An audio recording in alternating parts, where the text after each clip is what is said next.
News, सच जरूरी है। नमस्कार, एमएनएस न्यूज लाइव में आप सभी का स्वागत है। मैं हूं आपके साथ अर्शी अंसारी। आइए देखते हैं देश और दुनिया की तमाम बड़ी खबरें। इससे पहले एक नजर हेडलाइंस पर। महाराष्ट्र में बीजेपी और ठाकरे सेना के बीच झड़प, नीलेश राणे की कार पर फेंके गए पत्थर। दिल्ली में आज से बीजेपी का 2 दिवसीय राष्ट्रीय अधिवेशन, लोकसभा चुनाव को लेकर होगा मंथन। आरक्षण चुनाव नहीं, सामाजिक मुद्दा, बावनकुले ने कहा ओबीसी को नहीं लगेगा धक्का। आइए देखते हैं खबरें विस्तार से।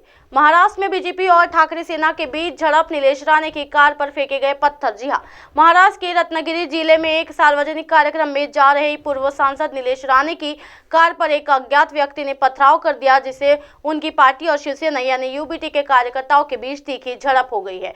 एक अधिकारी ने बताया कि ये हादसा शुक्रवार की दोपहर पटपनहाले कॉलेज के पास हुई।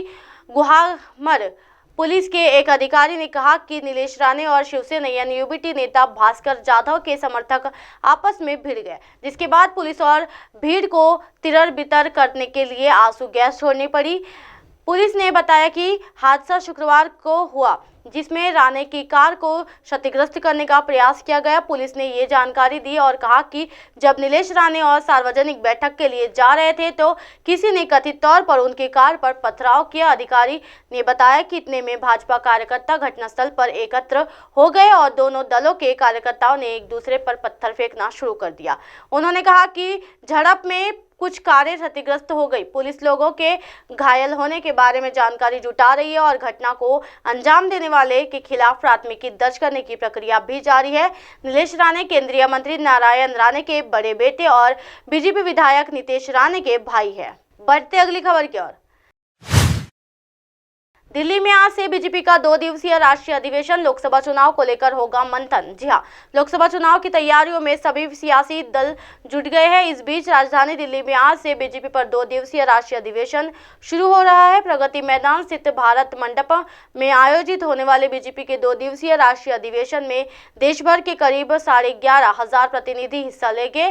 भाजपा के वरिष्ठ नेता और पूर्व केंद्रीय मंत्री रविशंकर प्रसाद ने बताया कि प्रतिनिधियों में देश भर से पार्टी के अधिकारी, वर्तमान और पूर्व सांसद, विधायक और निर्वाचन महापौर शामिल होंगे। उन्होंने कहा कि इसका एक व्यापक संगठनात्मक एजेंडा होगा। कल पीएम मोदी के भाषण के साथ खत्म होगा अधिवेशन। जी हां, रविशंकर प्रसाद ने कहा कांग्रेस और वामपंथी विभिन्न प्रकार की टिप्पणियां करते हैं, लेकिन भाजपा ही एकमात्र पार्टी है जो लोकतांत्रिक तरीके से अधिकतम संगठनात्मक कार्य करती है, चाहे वो ये पार्टी या राष्ट्रीय अधिवेशन हो, राष्ट्रीय कार्यकारिणी हो या राज्य और जिलों में अन्य कार्यक्रम। उन्होंने कहा ये हमारे डीएनए में है। प्रसाद ने कहा कि भाजपा के राष्ट्रीय अध्यक्ष जेपी नड्डा शनिवार को राष्ट्रीय परिषद की बैठक में उद्घाटन भाषण देंगे और अगले दिन प्रधानमंत्री नरेंद्र मोदी के संबोधन के साथ बैठक समाप्त होगी। उन्होंने कहा कि परिषद की बैठक साल 2014 और 2019 के आम चुनाव में ठीक पहले आयोजित की गई थी। प्रसाद ने कहा कि भाजपा ने 2014 में लोकसभा में बहुमत हासिल किया था और 5 साल बाद उससे भी बड़ी जीत हासिल की थी। बढ़ते अगली खबर की ओर। आरक्षण चुनावी नहीं, सामाजिक मुद्दा, बावनकुले ने कहा ओबीसी को नहीं लगेगा धक्का। जी हां, भाजपा प्रदेश अध्यक्ष चंद्रशेखर बावनकुले ने कहा कि किसी भी समाज का आरक्षण सामाजिक मुद्दा है, इसका राजनीतिक लाभ होगा ही ऐसा नहीं है। विविध समाज की मांगे सरकार को पूरी करनी होती है, इसलिए ओबीसी, मराठा या अन्य समाज के आरक्षण के मुद्दे के राजनीतिक दृष्टि से नहीं देखना चाहिए। सरकार की भूमिका स्पष्ट है और इसमें कोई दूसरा हेतु नहीं है। जी हाँ, ये पत्रकारों से बात कर रहे थे। उन्होंने कहा कि आयोग द्वारा मराठा आरक्षण के संदर्भ में दी गई रिपोर्ट पर विशेष अधिवेशन में चर्चा होगी।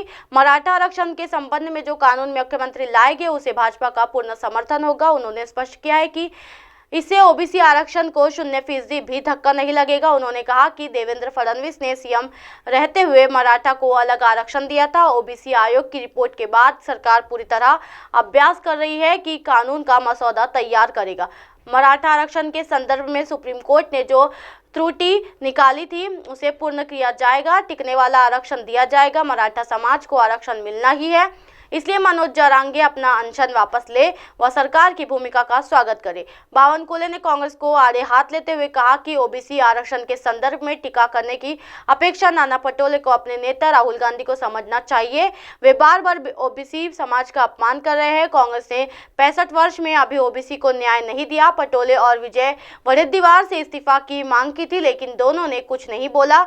उन्हें ओबीसी के बारे में बोलने का अधिकार भी नहीं है। जी हाँ, लोकसभा चुनाव में बारामती सीट को लेकर किए गए सवाल पर बावनकुले ने दावा किया कि ये सीट अजित पवार का गृह जिला है। वे उप मुख्यमंत्री बारामती सीट पर महायुति एक मत होगी और पवार जिसे भी उम्मीदवार बनाएंगे वो 60% वोट लेकर विजयी होगा। जनता का विश्वास उन पर है। उन्होंने कहा कि साब माधव भंडारी प्रदेश उपाध्याय और उचित समय पर उन्हें भी अवसर मिलेगा। भाजपा के राष्ट्रीय अधिवेशन के लिए राज्य में 713 जनप्रतिनिधियों के शामिल होने की जानकारी उन्होंने दी है।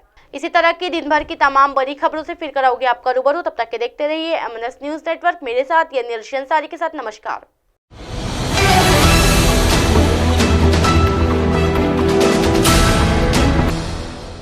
ये है एमएनएस न्यूज नेटवर्क और आप देख रहे हैं